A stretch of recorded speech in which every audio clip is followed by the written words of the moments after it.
Assalamualaikum warahmatullahi wabarakatuh. Jumpa lagi dengan saya Nurul Hanisa Azhar, peserta Latsar CPNS Kota Bandung, Pusdikmin gelombang 9, angkatan 51, kelompok 2. Pada video kali ini saya akan menyampaikan resume tentang materi manajemen ASN. Selamat menyaksikan. Berdasarkan jenisnya, pegawai ASN terdiri atas 1. Pegawai negeri sipil atau PNS.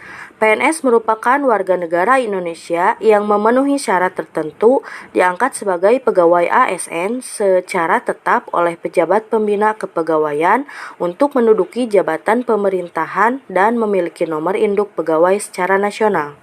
Kedua, pegawai pemerintah dengan perjanjian kerja atau PPPK.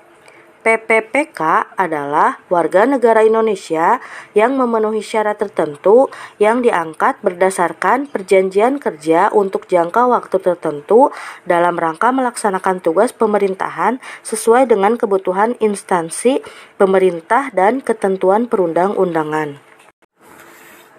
Kedudukan ASN. Pegawai ASN berkedudukan sebagai unsur aparatur negara yang menjalankan kebijakan yang ditetapkan oleh pimpinan instansi pemerintah serta harus bebas dari pengaruh dan intervensi semua golongan dan partai politik. Peran ASN. Peran ASN yaitu sebagai perencana, pelaksana, dan pengawas penyelenggaraan tugas umum pemerintah dan pembangunan nasional melalui pelaksanaan kebijakan dan pelayanan publik yang profesional, bebas dari intervensi politik, serta bersih dari praktik korupsi, kolusi, dan nepotisme. Untuk dapat menjalankan perannya dengan baik, pegawai ASN memiliki fungsi sebagai 1. Pelaksana kebijakan publik, 2. Pelayan publik, dan 3. Perekat dan pemersatu bangsa. Kode etik dan kode perilaku yang bertujuan untuk menjaga martabat dan kehormatan ASN. Kode etik dan kode perilaku berisi pengaturan perilaku agar pegawai ASN sebagai berikut. 1. Melaksanakan tugasnya dengan jujur, bertanggung jawab, dan berintegritas tinggi. 2. Melaksanakan tugasnya dengan cermat dan disiplin.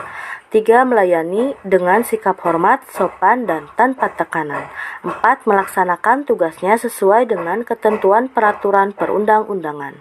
5. Melaksanakan tugasnya sesuai dengan perintah atasan atau pejabat yang berwenang sejauh tidak bertentangan dengan ketentuan peraturan perundang-undangan dan etika pemerintahan. 6. Menjaga kerahasiaan yang menyangkut kebijakan negara. 7. Menggunakan kekayaan dan barang milik negara secara bertanggung jawab, efektif, dan efisien. 8. Menjaga agar tidak terjadi konflik kepentingan dalam melaksanakan tugasnya. 9.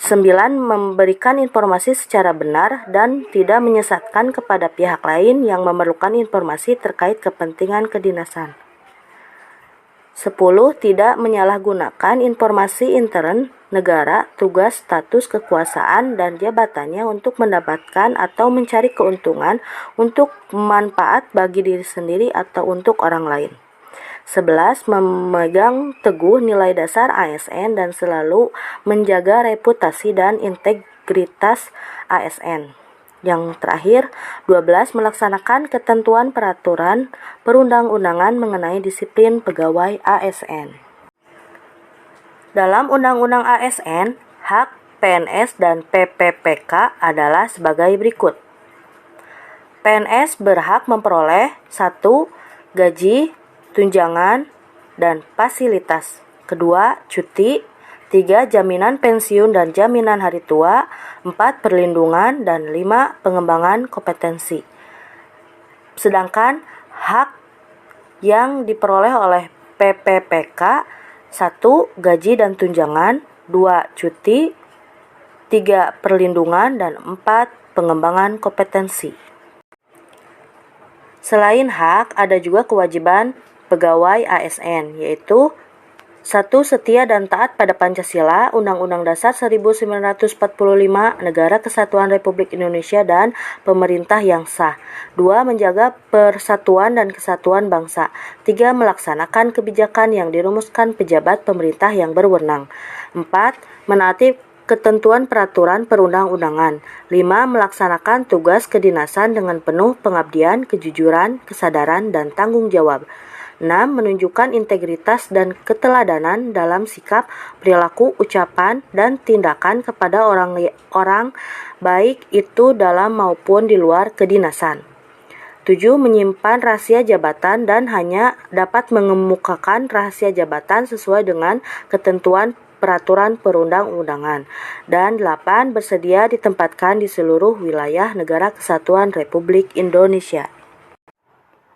Konsep sistem merit dalam pengelolaan ASN, yaitu penerapan sistem merit dalam pengelolaan ASN mendukung pencapaian tujuan dan sasaran organisasi serta memberikan ruang bagi transparansi, akuntabilitas, objektivitas, dan keadilan. Beberapa langkah nyata dapat dilakukan untuk menerapkan sistem ini, baik dari sisi perencanaan kebutuhan yang berupa transparansi dan jangkauan informasi kepada masyarakat, maupun jaminan objektivitas dalam pelaksanaan seleksi, sehingga instansi pemerintah mendapatkan pegawai yang tepat dan berintegritas untuk mencapai visi dan misinya. Selanjutnya, mekanisme pengelolaan ASN.